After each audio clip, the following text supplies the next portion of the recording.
Hi friends, நான் இன்றைக்கி பச்சை பட்டாணி சப்பாத்திக்கு சைட் டிஷ்க்கு நைட்டே ஒரு டம்ளர் எடுத்து ஊற வச்சுருக்கிறேன். அப்புறம் இஞ்சி பூண்டு இடித்து வச்சுருக்கிறேன். அப்புறம் உருளைக்கிழங்கு வெட்டி வச்சுருக்கிறேன். அப்புறம் வெங்காயம் வெட்டி வச்சுருக்கிறேன். அப்புறம் தக்காளி வெட்டி வச்சுருக்கிறேன். அப்புறம் கருவேப்பிலை, தேவையான கருவேப்பிலை, ஒரு வெங்காயம் ஒரு தக்காளி தான். அப்புறம் நம்ம ஸ்டவ் ஆன் பண்ணி தேவையான அளவு எண்ணெய் ஊற்றிட்டு அப்புறம் கடுகு உளுந்து போட்டுட்டு அப்புறம் வெங்காயம் போடணும். வெங்காயம் போட்டுட்டு கருவேப்பிலை போட்டுட்டு வெங்காயம் வந்து நல்லா வதக்கணும்.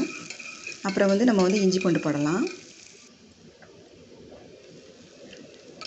அப்புறம் நல்லா வெங்காயம் நல்லா வதங்கிறதுக்காக கொஞ்சம் சால்ட்டு போட்டுறேன். நான் ஃபஸ்ட்டே சால்ட்டு போட்டுடுறேன்.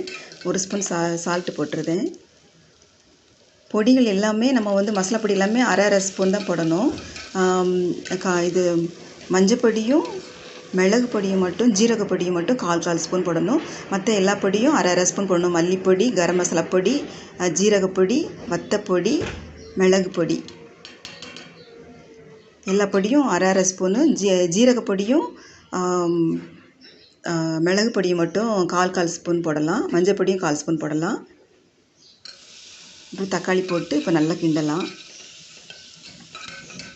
மல்லிப்பொடி நமக்கு அரை ஸ்பூனே போதும், வத்தப்பொடி அரை ஸ்பூனே போதும். அப்புறம் உருளைக்கிழங்கு போட்டுடலாம்.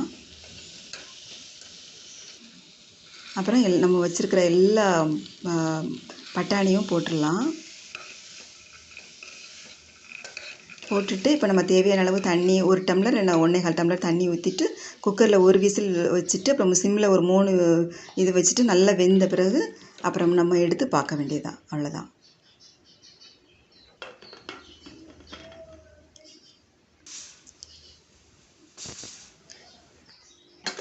ஓகே, இப்போ திறந்து பார்க்கலாம். அது குக்கரை திறந்து பார்க்கலாம். பாருங்கள், சூப்பராக வெந்துட்டு. கொஞ்சம் வேகலைன்னா திரும்ப நீங்கள் குக்கரில் வச்சுக்கோங்க.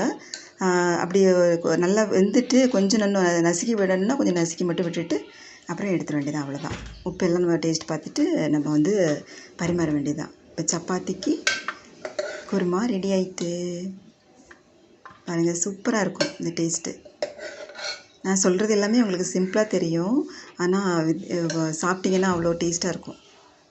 சூப்பராக இருக்கும். பாருங்கள்.